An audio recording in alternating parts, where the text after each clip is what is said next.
And basically, Jeremy, I met what 2.5 years ago, or got introduced to through a mutual friend. I will tell you more about what our friendship is growing into, because there's some bigger things that are evolving from that beyond just what today's TRIPP experience is. But basically, we just wanted to, I think, kind of share where VR is with especially the intersection of wellness.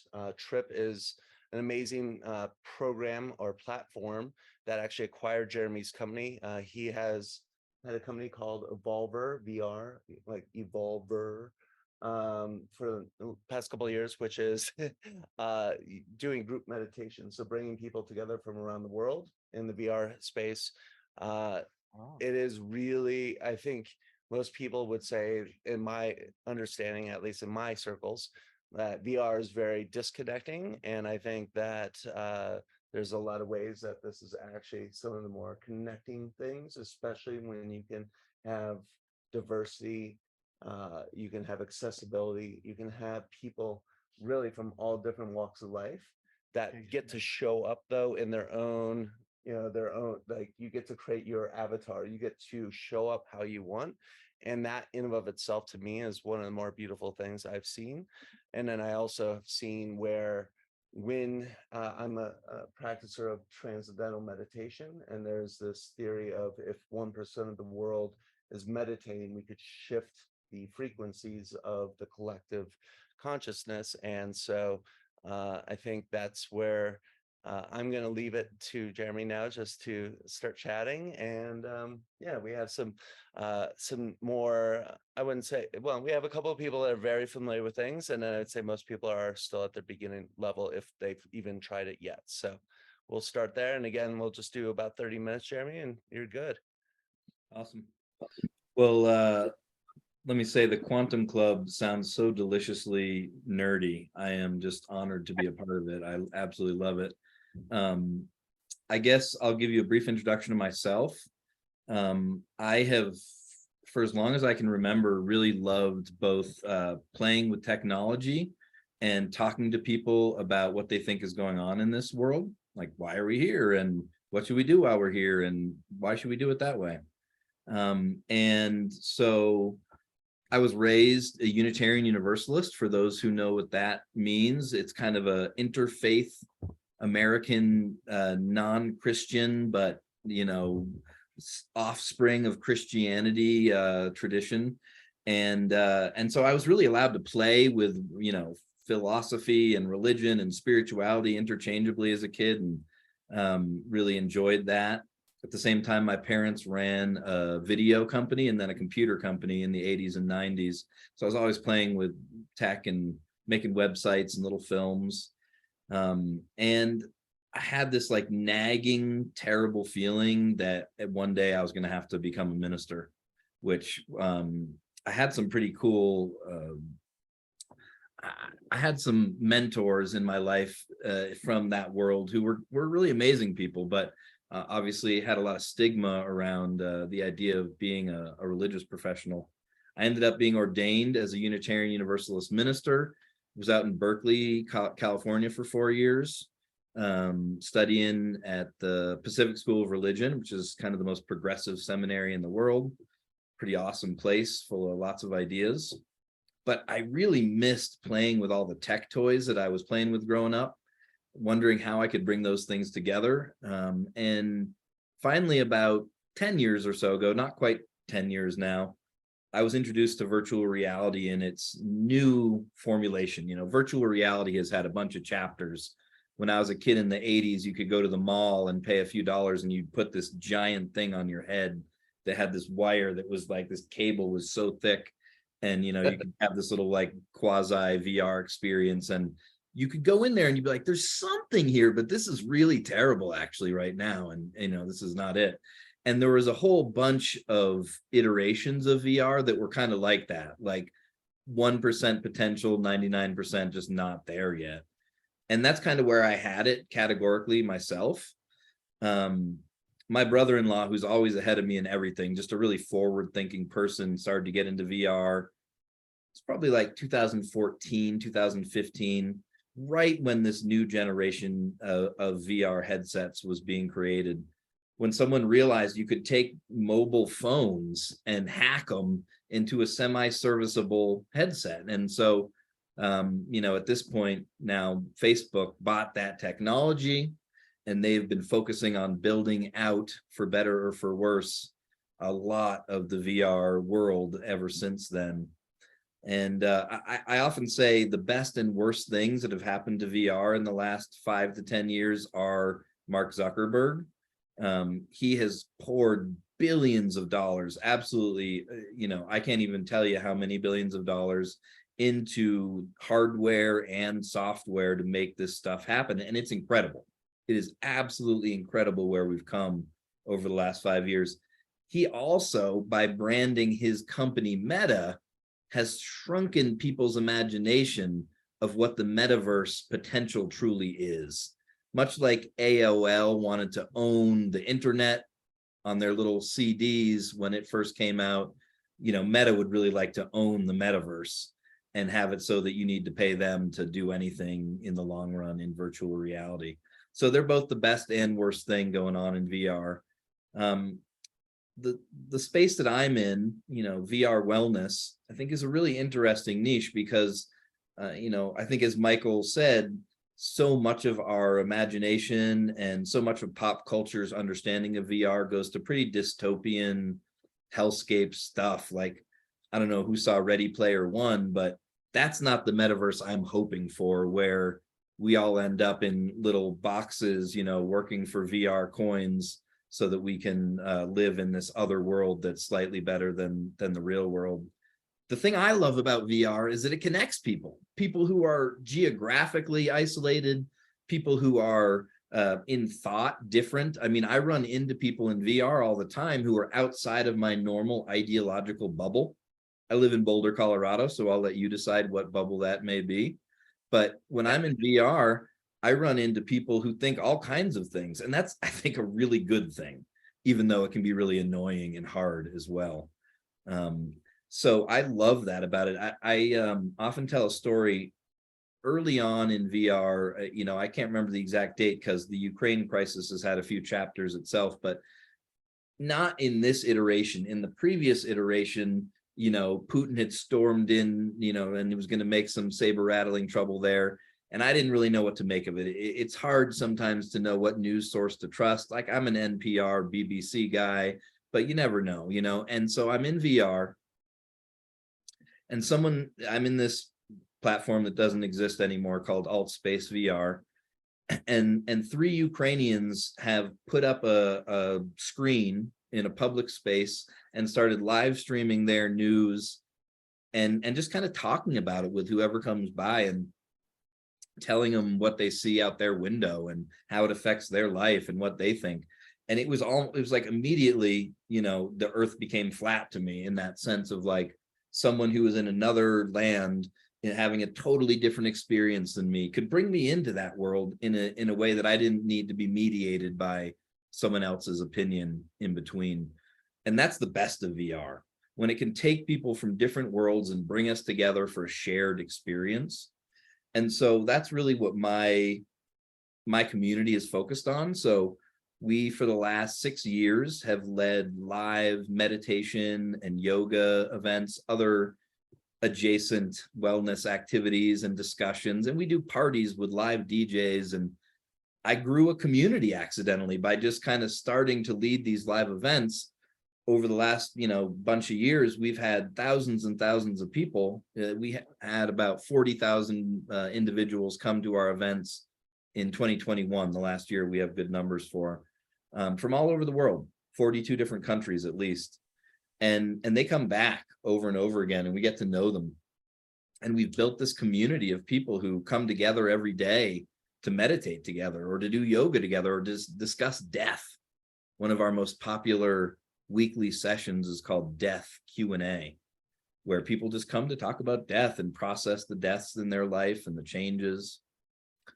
So yeah, I'm hoping that more people get into this space for connectivity, for bringing people together.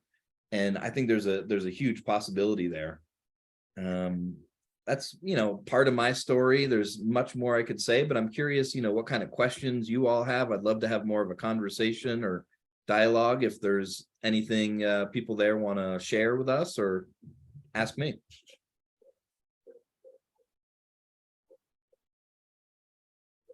So I have one for you, Jeremy. So when you go into these group coherent, like, so I've seen some of the new product that you guys are releasing, especially in this more community space. And when you get these amount of a decent size of people, you guys are actually breaking them into smaller groups. So there is still these more coherent groups, because I think also most people, I would think, assume like, wow, there's okay, what, 40,000 people, or even 1,000, or even 100 people. That's too many. We only have certain capacity to engage. So you guys are still truncating that down. I'd love to hear just a little bit more about the process of how you guys have evolved your groups. Sure. So we have about 25 public facing free live events every week, and they vary in popularity depending on time and session leader. We've got 12 different session leaders around the world leading these events. People come in avatar form. They build their avatar. We're on lots of different platforms, so they build their avatar depending on that platform, and come into our event just like you would in real life. Come into the Zen Den for an experience, and you look around the room and you see there's people in there with you, and there's someone up front, and we do an introduction, people check in, we have a program. But like Michael's saying, we have some events, like recently we had an event that had almost 1,500 people show up. So what we do is we shard the event out into little rooms of 50 people. So no one's in a room with more than 49 other people, which we think is a nice number. Sometimes we actually do less. We'll do 30 as the total in each room, depending on what we're trying to accomplish. But me, or whoever the speaker or presenter is in front of every single one of the rooms, however many rooms we need to make that event possible, depending on how many show up. So you have this little intimate experience, but lots of people are having it with you. And sometimes we can even mix up those spaces, right? So you go in with one group and you spend the first 20 minutes with that small group processing in a certain way, and then we can mix that up so you're with a different set of people from that larger group. So yeah, it's really interesting to kind of learn how to play with those dynamics. Some people, they really just want to be with the people that they're with. They like to check in every time with the same people and make sure that they can ask, David, how's your wife doing? Or whatever it is, really follow up. So how do you make sure that there's some randomness to how people get put into rooms, but how do you make sure that people have some agency in that too, so that they feel like they can really get that community social need met? So we're really at the infancy of playing with all that and figuring out how to do it best, but it's a lot of fun just to be able to kind of, I did community building in physical reality for the first decade or two of my life, and there's certain limitations. When you have a hall booked and it can fit 100 people, if 200 people show up, you've got a problem. In VR, we just add 2 more rooms, boom, just like that. And we can purpose build spaces. So let me tell you another thing that I know Michael knows. Every Friday we do an event called the Overview Effect, and I don't want to say too much about it because we're going to do another Zen Den experience where I take whoever would like to on this Overview Effect experience. The Overview Effect is the idea that maybe Michael's talked to many of you about this before because he's quite passionate about it as well, but it's the idea that when humans see the earth from above, something changes in our brains. Something is permanently rewired so that we come back to earth as different people, literally more socially conscious, more connected, and realizing that, all of our destinies are mutually tied up together. So we've built, we can't all go to outer space, unfortunately. I would really love to, but it's not going to happen in my lifetime that we're all doing that. But we've created a VR experience where we bring people in a simulated environment from the surface of planet Earth up to about the height of the International Space Station. And by the end of it, you're looking down at planet Earth, this beautiful planet Earth, dynamic, weather systems and aurora borealis shimmering in the north. And you're meditating with people that you can see around the earth in a circle who are from all over the world. They checked in earlier, and this person's from Japan, and this person's from France, and this person's from Australia. And you're all floating around the earth. We do at the end often a meditation on loving kindness, just sending our love down to the earth, and you visualize it, and we show it to you in VR, and it's amazing. So, I'm a big fan of the Buddha. I don't call myself a Buddhist. I'm just not that disciplined, but I love the guy. I love his teachings. And I feel like I'm lucky that I can take this technology that he so brilliantly, was able to articulate for us all those years ago into a new space and do new things with it that we've never been able to do before. Meditations in outer space, among many other things. So we're trying to take meditation to new places, and we're trying to take people into meditation that generally don't go there. A lot of gamers who know they need meditation, but just never know how to find it. And that's kind of the intersection of our community. Yeah, what I love too is just the synergistic thing that at least especially with the transformational technology that we have in the Zen Den, where we can create these glimpses of a different reality, whether it's psychedelics without the plant medicine or the substance. When you can give people just that little bit of glimpse, and I think especially post-pandemic, we're very aware of our isolation. We're very aware of our need for connection. But what I love about my experience with the VR is that it can create such a state change where you think that the floor is dropping out. You will have physical reflections of like, oh wait, what is happening here? And so it isn't just a mental thing. It is our mind doesn't know the difference. So I mean, what could we do in that space? I mean, that's, I just think we're at the infancy still there of just even knowing how to speak to the brain in a way so the brain feels safe and it's got like control or advocacy, and but at the same time that we can also release some of the other things that might be limitations of our own physical body. This could go into therapy, I would assume.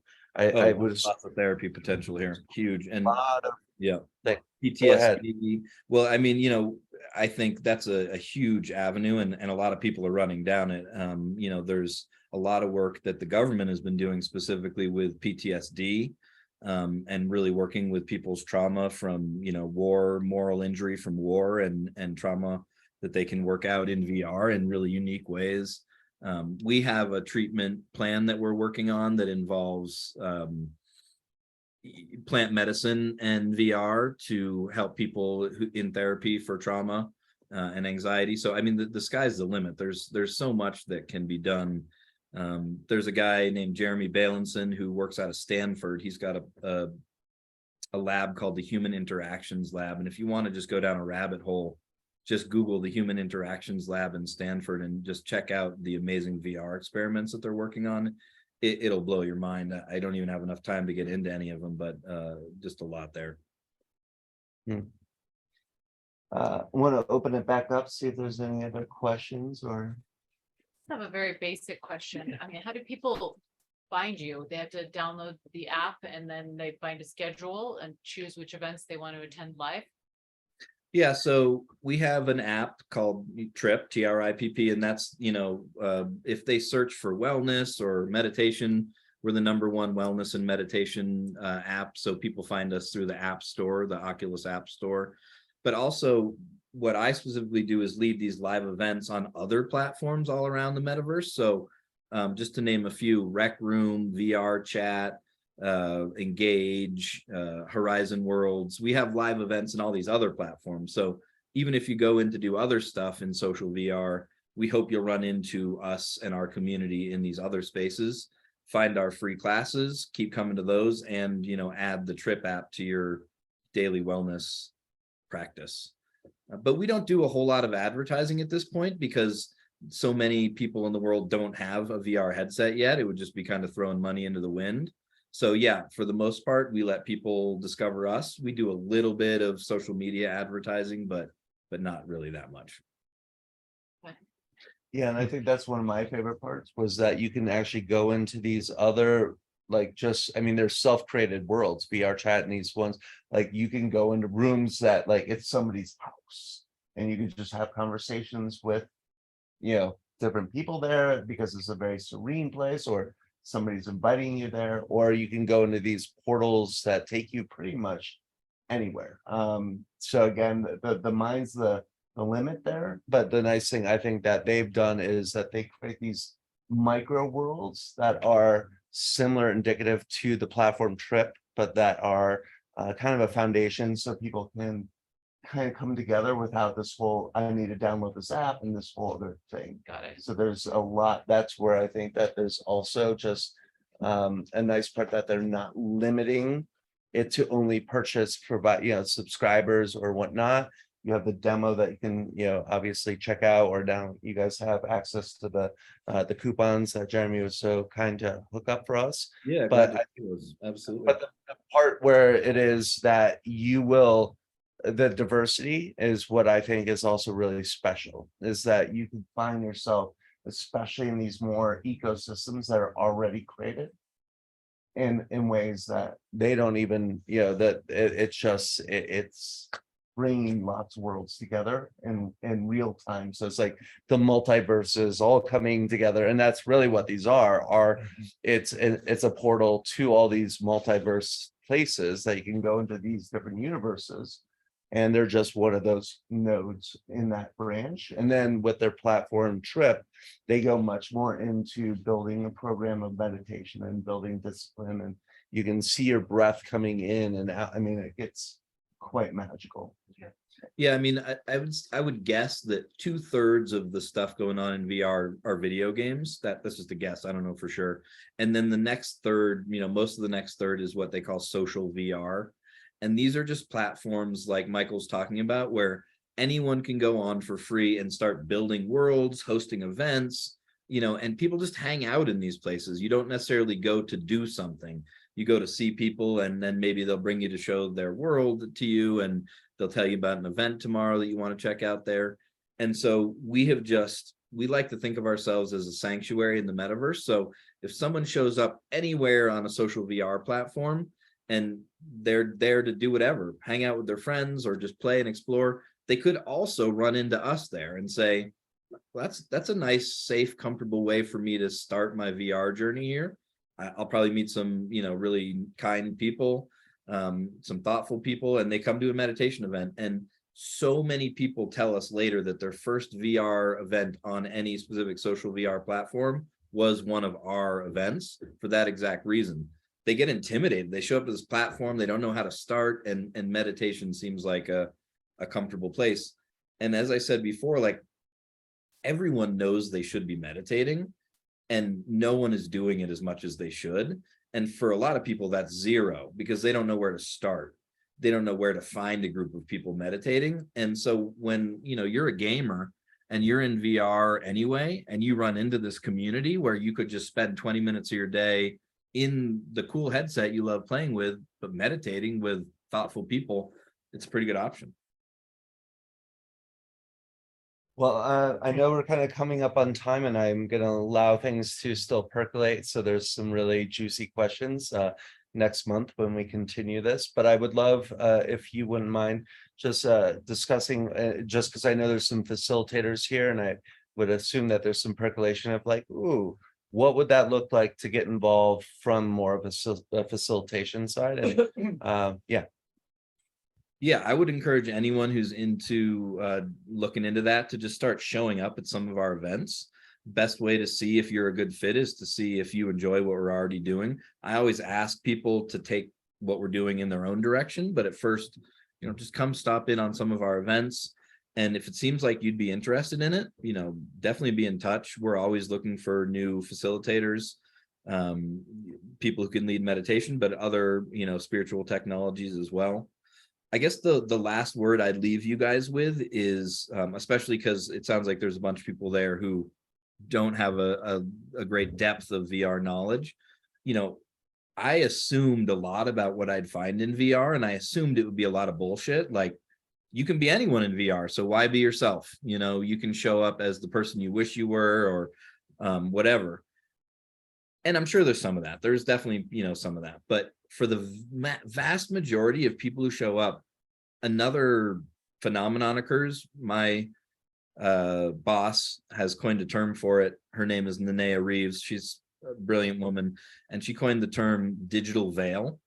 The idea that it's like when you're in VR and you've built this avatar, you feel like you're there. And, you know, these bodies, like we believe these are our real true selves, but I don't know how much that's actually the case. Very quickly in VR, you give yourself over to the idea that this avatar you've created is your physical body, and that you're sharing physical space with other people. So you do feel like you are really there. And at the same time, you're a smart enough person to know that you are not really there, and that you are, you know, not going to see the people who are in the room with you in VR tomorrow at work or at school or at the supermarket or wherever, you know, your social life takes you. And so there's this really heady mix of